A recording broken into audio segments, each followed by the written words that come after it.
இந்த 2026ல் மிதுன ராசிக்காரங்க பணக்காரங்க ஆகணும்னா என்ன செய்யணும்? ஓம் கணபதியே நமக்கு.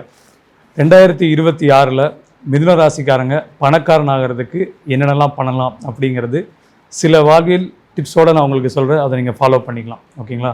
ஃபர்ஸ்ட் ஆஃப் ஆல் நம்ம கோச்சாரத்தில் பார்த்தீங்கன்னா குரு பகவான் 2ல் வராரு ஜூன் மாதத்துக்கு அப்புறம். அப்போ அது வரைக்கும் என்ன பண்ணுறாரு, உங்கள் ராசிக்குள்ளேயே இருக்கிறார், அதாவது மிதுன ராசிக்குள்ளேயே இருக்கிறார். அப்போ என்ன பண்ணணும், நீங்கள் ஃபஸ்ட்டு குருமார்களோட ஆசீர்வாதத்தை நீங்கள் வாங்கணும். அப்படின்னா யார் சார் அப்படின்னா, படிக்கிற குழந்தை டீச்சர்கிட்ட வாங்குங்க, இல்லாட்டி உங்களுக்கு வேலை சொல்லி கொடுக்குற இடத்துல உங்கள் மேனேஜர்கிட்ட ஒரு நல்ல பேர் வாங்குறதுக்கு ட்ரை பண்ணுங்கள். அவங்களுக்கு தேவையான ஹெல்ப்பெல்லாம் வேலையில் கரெக்டாக செஞ்சுட்டே வாங்க.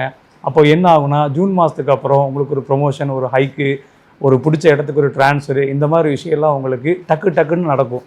எப்படி சார் டக்குன்னு நடக்கும்னா, கோச்சாரத்தில் குரு வராரு சார், குரு 2ஆம் இடத்துல உச்சம் ஆனாலே உங்களுக்கு பணம் சார்ந்த விஷயங்கள் எல்லாமே சும்மா பட்டு நடக்க ஆரம்பிக்கும். சார் எனக்கு சுமாராக தான் சார் போயிட்டுருக்கு, நிறைய கடன் பிரச்சனைலாம் இருக்குது சார், அதுக்கெல்லாம் என்ன பண்ணலாம் அப்படின்னு நீங்கள் கேட்கலாம். ஏன்னா கடன் இல்லாமல் இருந்தால் தானே பணக்காரன் ஆக முடியும். அப்படின்னா கடன்கள் வாங்கலாம், அதன் மூலிமா தொழில்கள் டெவலப்மெண்ட் ஆகும்.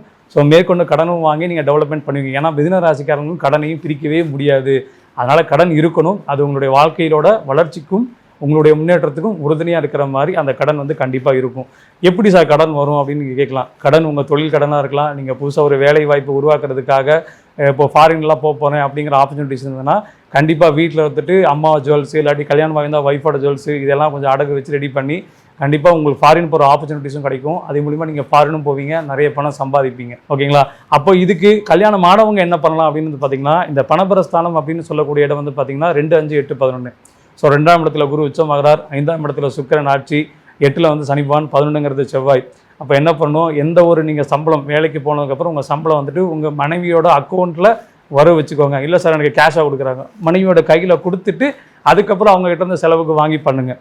சேவிங்ஸுங்க அப்படி மைண்ட் செட்டு பார்த்தீங்கன்னா உங்கள் ஒய்ஃப் கையிலே கொடுத்துருங்க. ஏன்னா உங்கள் மிதுன ராசிக்கு குரு பாதகாதிபதி, அதாவது திருடன் கையில் தான் சாவியை கொடுக்கணுங்கிற மாதிரி ஒய்ஃப் கையிலே நீங்கள் பணம் கொடுத்தீங்கன்னு வச்சுக்கோங்க, அந்த பணம் கண்டிப்பாக சேஃபாக இருக்கும். உங்கள் கையில் இருந்தால் அனாபத்தா செலவாயிடும். ஸோ முடிஞ்ச அளவுக்கு உங்கள் பணத்தை உங்கள் ஒய்ஃப் கிட்ட கொடுத்து நீங்கள் செலவு பண்ணுங்கள். எந்த ஒரு வரவு செலவு கணக்கும் நீங்கள் எழுதி தான் வைக்கணும். ஏன் எழுதி வைக்கணும், புதன்னா எழுதுன்னு வச்சா தான் உங்களுக்கு வரவு செலவு கணக்கு தெரியும். எல்லாமே ஜிபேலே பண்ணிட்டீங்கன்னு வச்சுக்கோங்க, அப்புறம் நீங்கள் வரவு செலவு கணக்கு பார்ப்பீங்க. அதனால் எதாக இருந்தாலும் எழுதி வைங்க. பாபநாசம் படம் கமலஹாசன் மாதிரி எங்கெங்கே சின்னதாக நோட்டு வச்சு எழுதினா தான் நீங்கள் 4 காசு மிச்சம் பிடிக்க முடியும். இல்லாட்டின்னு வச்சோங்க எல்லாமே தண்ணியில் போட்ட மண் மாதிரி தான், எல்லாமே மொத்தமாக காணாமல் போயிடும். ஏன் தண்ணி மண் அப்படின்னு சொல்லி பண்ணால், சந்திரன் உங்களுக்கு பொது மாரகாதிபதி, செவ்வாய் தான் மண். ஸோ இந்த ராசிக்கு சந்திரனும் சரி செவ்வாயும் சரி பாதுகாப்பு. அதனால் வர்ற பணத்தை பத்திரமாக பாதுகாக்கணும்னா அது உங்கள் சம்சாரம் கீழே கொடுத்து செலவு பண்ணுங்கள். இல்லை அப்படின்னா உங்கள் அம்மா கீழே கொடுத்து செலவு பண்ணுங்கள். அப்போ தான் உங்களுக்கு பணம் நிலைக்கும், நீங்களும் பெரிய பணக்காரன் ஆவீங்க.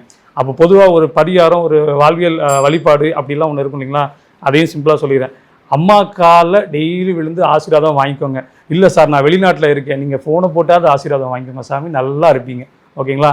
கல்யாணம் ஆனவங்க என்ன பண்ணுவாங்க, உங்கள் சம்சாரத்துக்கு வெள்ளிக்கிழமை ஒரு முழம் பூ வாங்கி கொடுங்க, ஜாலியாக இருங்க, பார்க்கு கூட்டு போங்க, பீச்சு கூட்டு போங்க, சினிமா தியேட்டர் கூட்டு போங்க, லைஃப் நல்லா இருக்கும். ஓகேங்களா? ஸோ கண்டிப்பாக நீங்களும் மிதுன ராசிக்காரங்க நிச்சயமாக பணக்காரன் ஆவீங்க. நான் சொல்கிற இந்த டிப்ஸ் எல்லாம் ஃபாலோ பண்ணுங்கள். நன்றி. நீங்களும் இந்த வருஷம் பணக்காரங்க ஆகக்கூடிய வாய்ப்புகள் நிறையவே இருக்குது, கண்டிப்பாக ட்ரை பண்ணி பாருங்கள். ஸோ தொடர்ந்து சுவாரஸ்யமான ஜோதிடம் மற்றும் ஆன்மீக ரீதியான விஷயங்களை தெரிஞ்சுக்க நம்ம ஆஸ்ட்ரோ தமிழா சேனலை ஃபாலோ பண்ணிக்கோங்க.